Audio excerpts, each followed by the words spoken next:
मुस्लिम समाज में पॉलीगैमी यानी बहुविवाह या सीधे सीधे आसान शब्दों में कहें तो पुरुषों को एक से ज्यादा शादी करने की अनुमति के खिलाफ दाखिल याचिका पर सुप्रीम कोर्ट ने नोटिस जारी किया है और केंद्र सरकार से कहा है कि वो अपना रुख स्पष्ट करे।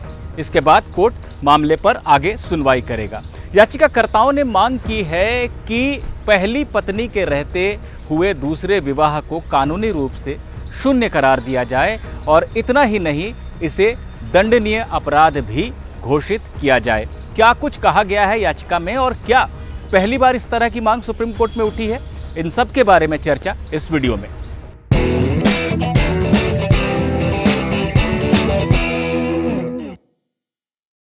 चीफ जस्टिस सूर्यकांत, जस्टिस जोय माल्या बागची और जस्टिस वी मोहना की बेंच ने जिस याचिका पर नोटिस जारी किया है उसे ज़किया सोमन, डॉक्टर नूरजहां, शमसुद्दीन तंबोली, जावेद आनंद और बदर सईद ने दाखिल किया है।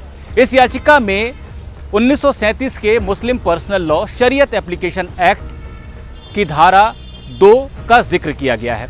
ये धारा कहती है कि शादी, तलाक, भरण पोषण, उत्तराधिकार जैसे मामलों में सामान्य कानूनों की बजाय मुसलमानों के ऊपर मुस्लिम पर्सनल लॉ ही लागू होगा। याचिका में आगे बताया गया है कि भारतीय न्याय संहिता यानी बीएनएस की धारा 82 पहली पत्नी के रहते दूसरी शादी को एक दंडनीय अपराध घोषित करती है।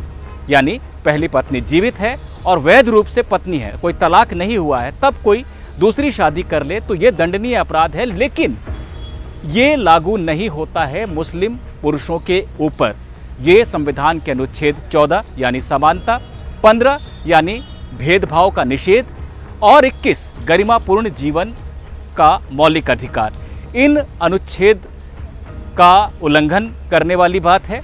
साथ ही साथ संविधान का अनुच्छेद 25 जो धार्मिक स्वतंत्रता का अधिकार देता है वो इस मामले में लागू नहीं होगा, क्योंकि अनुच्छेद 25 अनिवार्य धार्मिक प्रथाओं को संरक्षण देता है। बहुविवाह यानी एक से ज्यादा शादी कोई अनिवार्य प्रथा नहीं है, बल्कि एक इजाजत है, एक अनुमति है जो परिस्थितियों के हिसाब से ऐतिहासिक रूप से दी गई थी। वो परिस्थितियां क्या थी?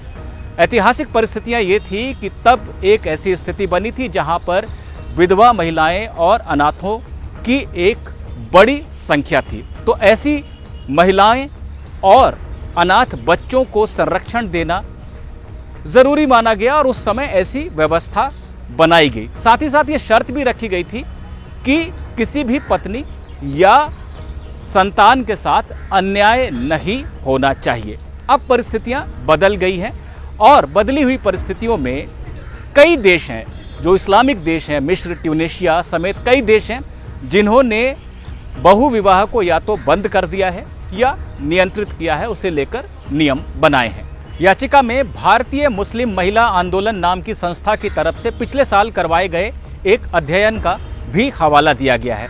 इसे 2500 मुस्लिम महिलाओं से बात करने के बाद किया गया था और इस सर्वे में, इस अध्ययन में ये बात निकल कर सामने आई कि लगभग 88% मामले दूसरी शादी के ऐसे होते हैं जहां पहली पत्नी को नहीं पता होता है, उसे नहीं बताया जाता है। और इसके बाद क्या होता है, सर्वे ये भी बताता है कि 54% मामले ऐसे होते हैं जिसमें पहली पत्नी को बाद में छोड़ दिया जाता है।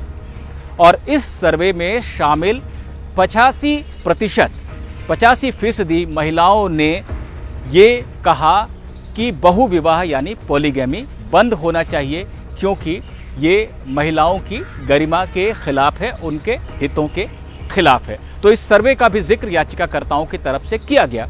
सुप्रीम कोर्ट ने इन बातों को सुना, याचिका को पढ़कर भी जज आए थे। उन्होंने कहा कि इस मामले में केंद्र सरकार का रुख जानना जरूरी है, तभी हम आगे कोई सुनवाई कर सकते हैं। तो याचिका में जो इकलौता रिस्पोंडेंट यानी प्रतिवादी था, केंद्र सरकार का कानून मंत्रालय, उसे सुप्रीम कोर्ट ने नोटिस जारी कर दिया है। अब सवाल ये उठता है कि क्या ये बात पहली बार सुप्रीम कोर्ट में आई है? जी नहीं, ये बात पहली बार सुप्रीम कोर्ट में नहीं आई है। लगभग 10 याचिकाएं ऐसी लंबित हैं जिनमें बहुविवाह, मुताह मिस्यार, निकाह हलाला जैसी प्रथाओं को चुनौती दी गई है और ये सब की सब याचिकाएं लंबित हैं। बल्कि इन्हीं याचिकाओं में, इनमें से कुछ याचिकाओं में एक साथ 3 तलाक बोलने की व्यवस्था को भी चुनौती दी गई थी, जिसे 2017 में ही सुप्रीम कोर्ट असंवैधानिक, अवैध करार दे चुका है और बाद में संसद ने उसे दंडनीय अपराध घोषित करने वाला एक कानून भी बनाया था। इस फैसले को देते समय सुप्रीम कोर्ट ने कहा था कि जो बाकी बातें हैं जिनको कुछ याचिकाकर्ताओं ने उठाया है, इसे हम अलग से सुनेंगे। तो तमाम ऐसी बातें हैं जिनको सुप्रीम कोर्ट ने पहले चुनौती दी जा चुकी है, उसमें बहुविवाह भी शामिल है।